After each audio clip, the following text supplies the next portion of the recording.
Imagine standing on the banks of the Nile 3,000 years ago. The sun beats down on golden sands. Pharaohs rule with divine authority, and the greatest weapons of war are bronze swords and wooden bows. But what if, in that ancient world, one civilization made a discovery that would shatter the balance of power forever? What if ancient Egypt invented the gun? This is the story of how one technological leap could have rewritten all of human history. Our story begins in the royal workshops of Memphis in the year 1274 BCE, the reign of Ramesses II. An Egyptian alchemist named Khenti, a man obsessed with transforming base metals into gold, has been experimenting with different mineral compounds for decades.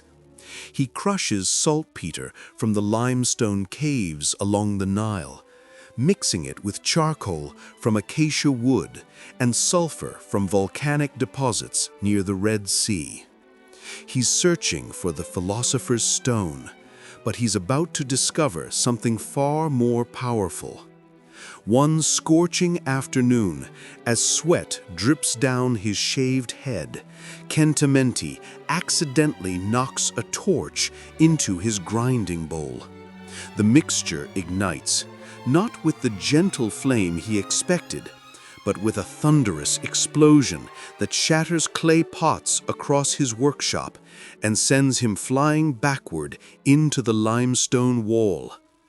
His ears ring, his vision blurs, but through the smoke and dust, Khenti realizes he has just created something that defies the natural order, something that captures the power of the storm gods themselves.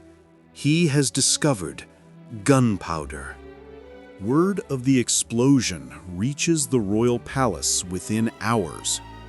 Ramesses II, already known as Ramesses the Great, is a pharaoh obsessed with military dominance and eternal legacy. He built more monuments than any pharaoh before him, and he crushed the Hittite Empire at the Battle of Kadesh. When his advisors described the alchemists' thunder without lightning, the earth-shaking force contained in a simple bowl, Ramesses immediately summons Khenti to the throne room.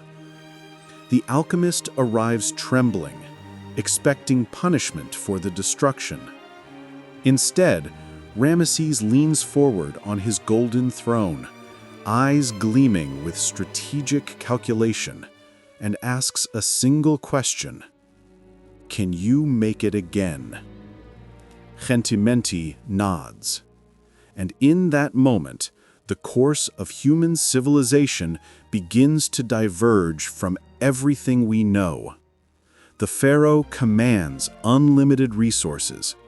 A secret facility is established in a hidden valley beyond the desert, and Khenti is given one objective: weaponize the explosive powder.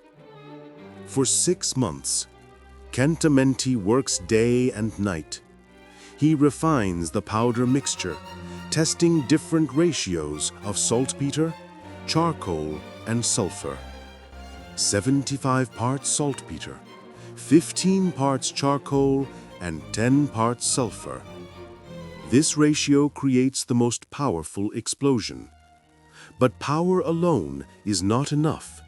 Ramesses wants a weapon, something that can kill from a distance, something that makes Egypt's enemies tremble before they even reach the battlefield. The breakthrough comes when a young apprentice named Menkaure suggests containing the explosion in a bronze tube.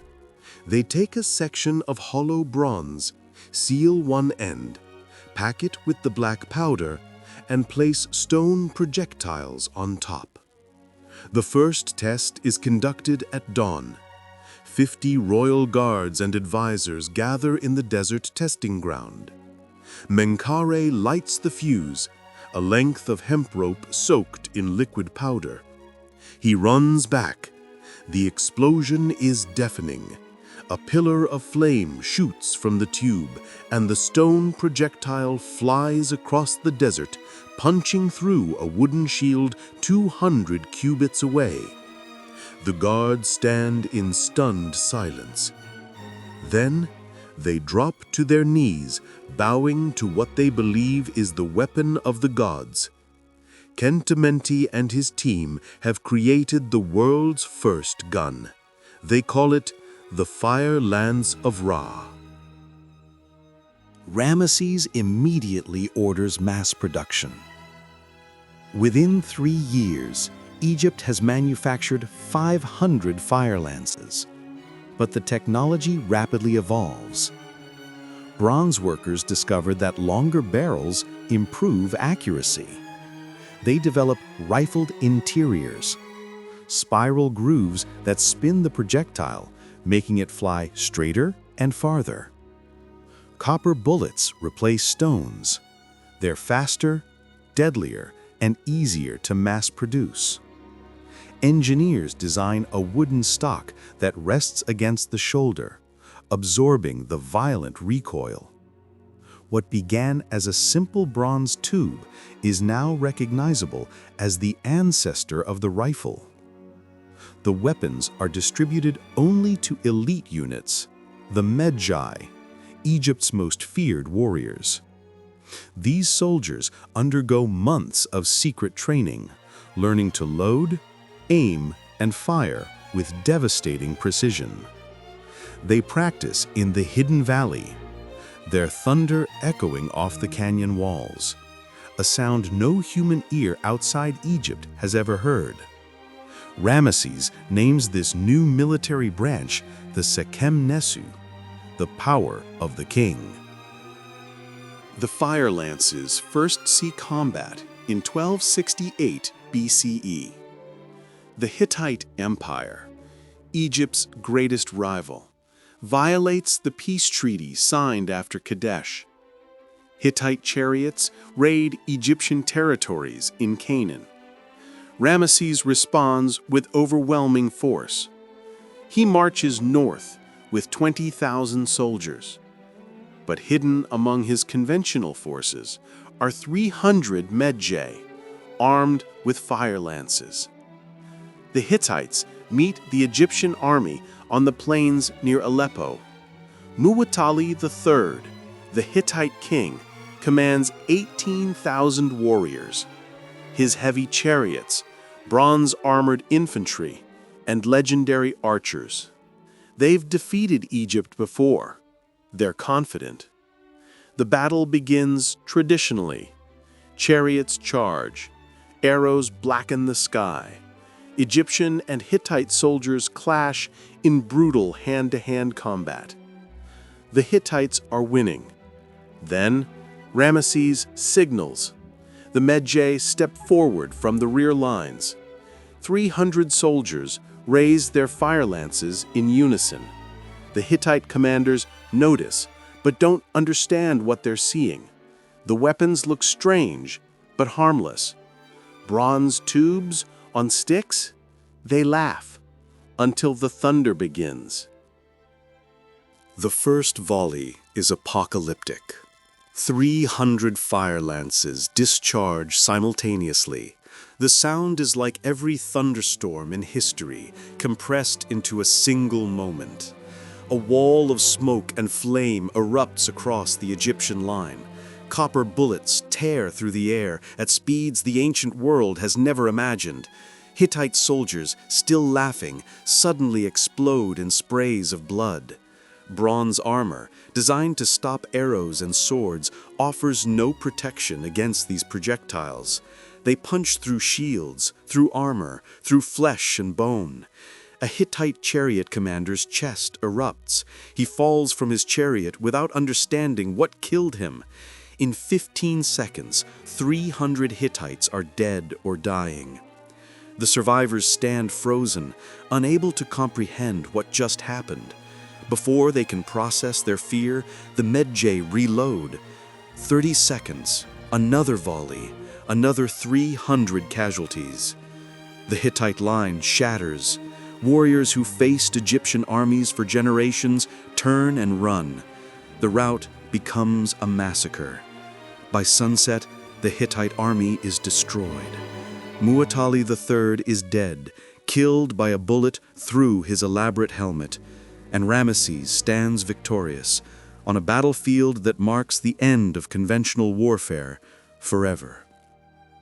Within months, every kingdom, from Babylon to Mycenae, knows that Egypt possesses weapons beyond mortal comprehension. Ramesses sends diplomatic envoys to every major power. Each envoy carries a fire lance and a simple message: submit to Egyptian authority or face annihilation. The choice is yours. Most kingdoms, seeing wisdom in survival, bend the knee immediately. The Assyrian Empire, proud and defiant for centuries, refuses. Their king boasts that his city walls are impregnable. Ramesses arrives with 5,000 Medjay. The siege lasts 3 days. Fire lances blow apart the bronze-reinforced gates. Ancient walls that stood for generations crumble under sustained bombardment. The Assyrian king surrenders and is paraded through Memphis in chains. By 1260 BCE, Egypt controls territory from the Aegean Sea to the Persian Gulf, from the Nubian kingdoms in the south to Anatolia in the north. Ramesses doesn't just rule Egypt, he rules the known world, and he calls his domain the Eternal Empire. With absolute power comes absolute control. Ramesses understands that the fire lance is both his greatest strength and his greatest vulnerability. In the wrong hands, this technology could overthrow his dynasty in days. So he creates the most secretive organization in human history, the Sacred Guild of Ra's Thunder.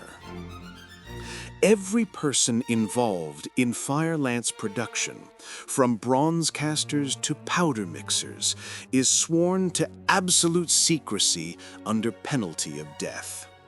Not just their death, the death of their entire family. Workers live in guarded compounds. They cannot leave. They cannot send messages to the outside world. Their children are raised inside the same walls, trained from birth in the sacred craft.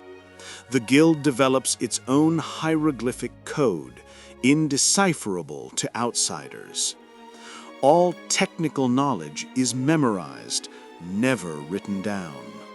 When a guild master reaches 60 years, he trains 2 apprentices in his specialized knowledge.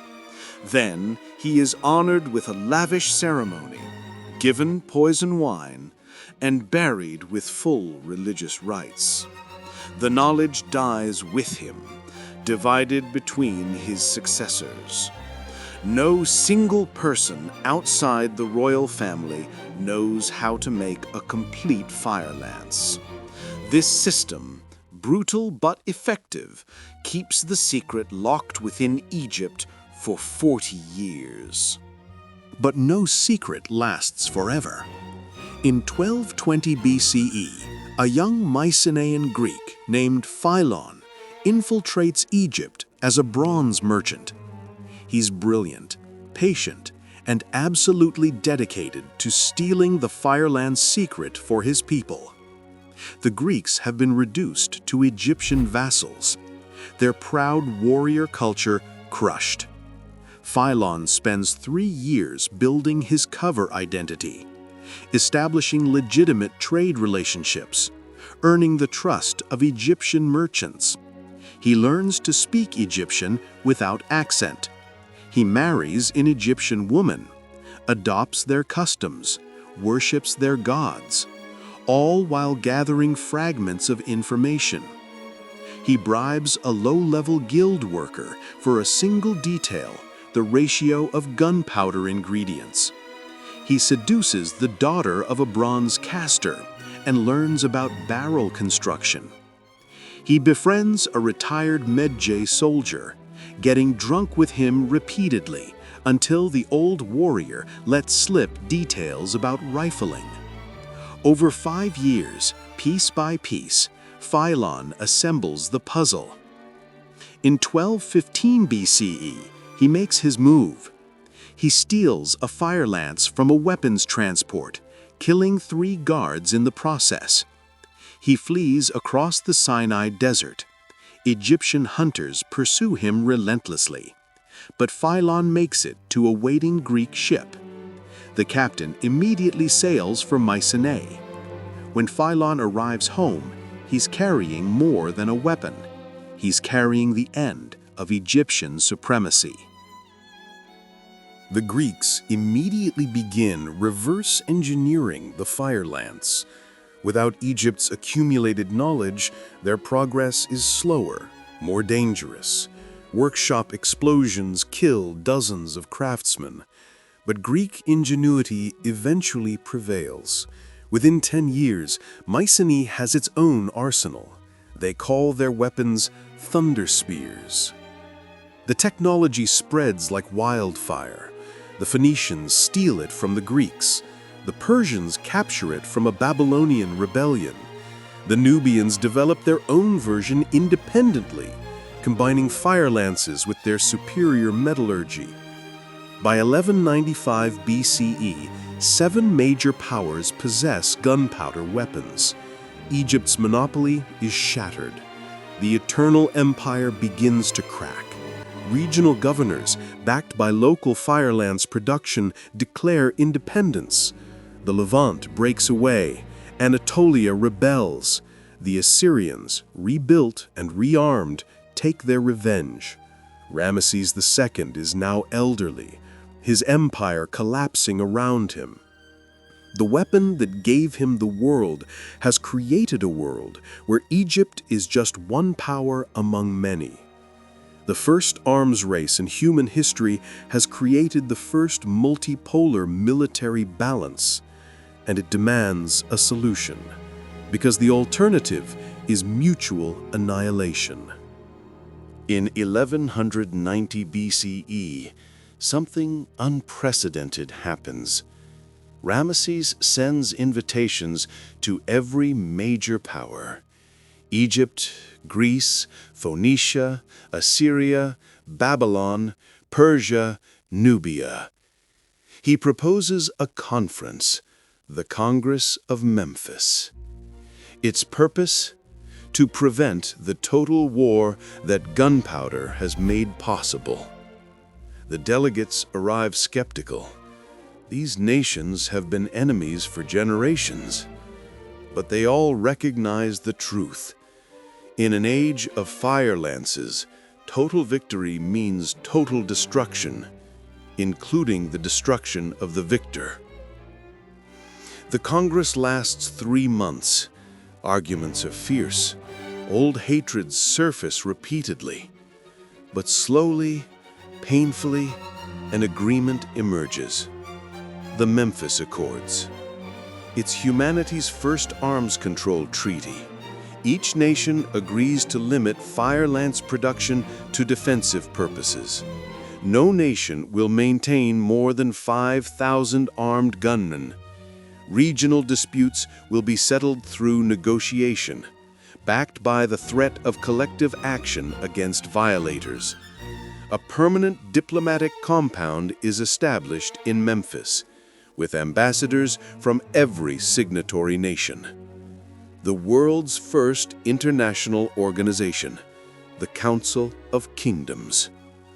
It's imperfect. It will be violated repeatedly, but it establishes a principle that in an age of overwhelming destructive power, cooperation isn't idealism, it's survival. From this point, our timeline and the real timeline diverge completely. In reality, the Bronze Age collapsed around 1200 BCE. Civilizations fell, knowledge was lost, writing systems disappeared, but in our alternate history, gunpowder changes everything.